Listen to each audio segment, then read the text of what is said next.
An ankle injury kept Golden State Warriors center Quinton Post off the court during Las Vegas Summer League. That didn't stop him from winning a title. Chestival is a summer competition that involves former and current NBA players and executives and elite chess players. It's taken a while for the tournament to get off the ground. It was supposed to start at Las Vegas Summer League in 2023, but the game of chess has been a long-time passion of former MVP Derrick Rose, who started playing regularly while recovering from an injury that cost him his third season in the NBA. Near the end of his career, Rose used a chess metaphor to explain how he succeeded as a veteran without the explosiveness and athleticism that used to define his game before all of his injuries. This year's Chestival was the first one, produced by Rose and Norwegian Grandmaster Magnus Carlsen, the world's #1 chess player. The tournament had two distinct competitions, a head-and-hand tournament where NBA figures were paired with chess experts, and a freestyle blitz tournament where only NBA figures went head-to-head, with 5 minutes only to move. The first round had an interesting concept. The chess master would choose what piece to move for a given play, and the hooper had to decide where to move it. Post and his partner, Tanya Suchdev, nearly checkmated Tony Snell and his partner early, but ended up losing in the semifinals. The team of Grant Williams and Judith Polgar went on to win, which should delight his rival Draymond Green, who last year encouraged Williams to be his normal, nice guy self because being a tough guy is going absolutely wrong for him. Being a chess player is going great, however.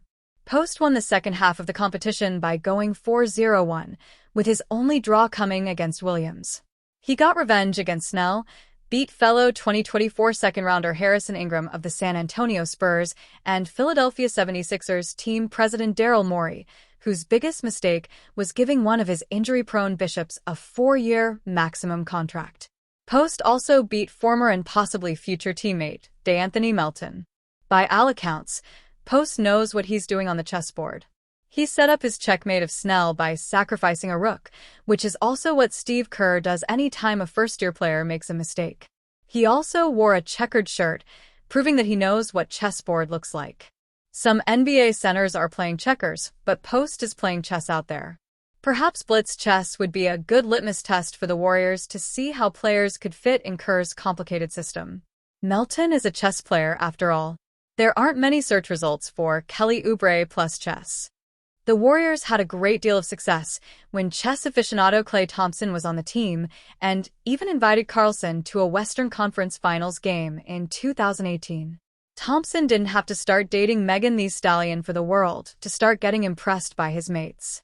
Golden State came away with one title this summer.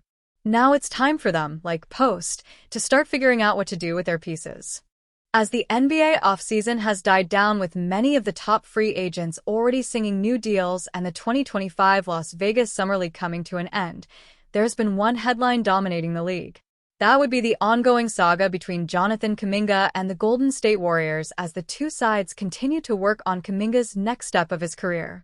Of course, Kuminga fell out of Steve Kerr's rotation last season after the Warriors acquired Jimmy Butler at the trade deadline, and if he is still in Golden State, his role in the rotation is still up in the air.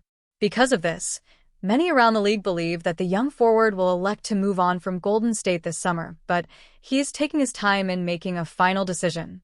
On Wednesday, Kuminga made a major decision regarding his career in Golden State as he declined their contract offer.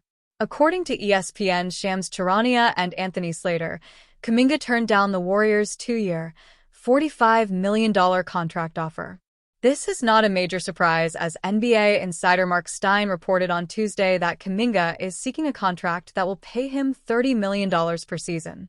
Despite this, the Warriors have come nowhere near Kuminga's asking price on a new contract, and with many teams around the NBA not showing interest in him this summer, he may be forced to take a smaller contract to either stay in Golden State or sign with another team. Either way, it is clear that the saga between Kuminga and the Warriors is likely set to continue into August as the young forward continues to take his time in making a decision about his future. This is also not a good sign for Golden State, as they have already missed out on multiple free agent targets while awaiting Kuminga's decision, and they likely want to bring an end to the saga as quickly as possible. LeBron James' future with the Los Angeles Lakers continues to generate speculation. even after he picked up his $52.6 million player option for the 2024-25 season. The four-time MVP, now entering his 22nd NBA season, remains one of the league's most productive veterans. While his decision to opt in signaled a return to LA, debate has continued to pop up about the fluidity of his situation with the Lakers.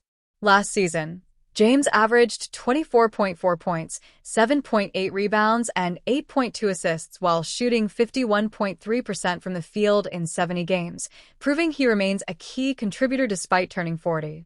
But questions persist about how long he'll remain in purple and gold, with his agent Rich Paul declaring James' intention to contend for another championship, per ESPN's Shams Charania. According to NBA insider Mark Stein, if James were to become available via buyout, the Golden State Warriors and New York Knicks would be expected to join the Dallas Mavericks in pursuing him. However, Stein was quick to add that a buyout this summer is highly unlikely. "I believe that the Warriors and the Knicks would be right there with the Mavericks if James became available via buyout," Stein wrote. Yet I will stress again that I can't imagine a buyout happening this summer no matter how much it's been discussed in the media. James had the chance to decline his player option and enter free agency, but opted in, leaving the Lakers with little incentive to explore a buyout. Stein also noted that James' camp has yet to request a trade or buyout from the team. James' commitment to Los Angeles keeps the Lakers' core intact for now. But with multiple contenders monitoring the situation, his long-term status remains one of the most closely watched storylines of the offseason. James has spent 7 seasons with the Lakers, the most consecutive stint with a franchise throughout his career. It remains to be seen if the 21-time All-Star will remain in LA for another year.